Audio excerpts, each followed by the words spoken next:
নির্বাচনী পালে এরই মধ্যে লেগেছে হাওয়া। ফেব্রুয়ারিতেই ত্রয়োদশ জাতীয় সংসদ নির্বাচন আয়োজনে জোর দিচ্ছেন প্রধান উপদেষ্টা অধ্যাপক ডক্টর মোহাম্মদ ইউনূস। প্রস্তুতি নিতে পুরোদমে ব্যস্ত সময় পার করছে নির্বাচন কমিশন। তবে নির্বাচনের পর কি করবেন প্রধান উপদেষ্টা, রাজনৈতিক কোনো পদ নেবেন কিনা তা নিয়ে আছে নানা প্রশ্ন। এবার এসব প্রশ্নের উত্তর নিয়ে মুখ খুললেন তিনি নিজেই, জানালেন নিজের অবস্থান।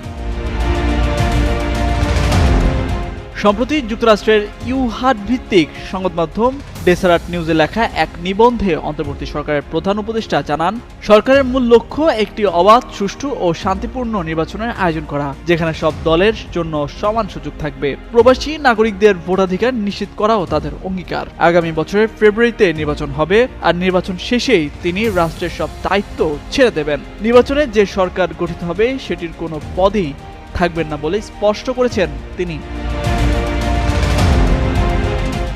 ডক্টর ইউনূস জানান, এক বছর আগে এই মাসেই বাংলাদেশের হাজার হাজার সাহসী ও দৃঢ় প্রতিজ্ঞ শিক্ষার্থী জাতির ইতিহাসে একটি অন্ধকার অধ্যায়ের অবসান ঘটিয়েছিল। প্রতিবাদের মাধ্যমেই তারা একজন স্বৈরাচারকে 5 আগস্ট দেশ ছাড়তে বাধ্য করে। পরে তাদের আহ্বানে 2024 সালের 8 আগস্ট অন্তর্বর্তী সরকার প্রধান হিসেবে শপথ নেন তিনি। সরকারের লক্ষ্য ছিল দেশকে স্থিতিশীল করা এবং গণতন্ত্রের পথে ফিরিয়ে নেওয়া।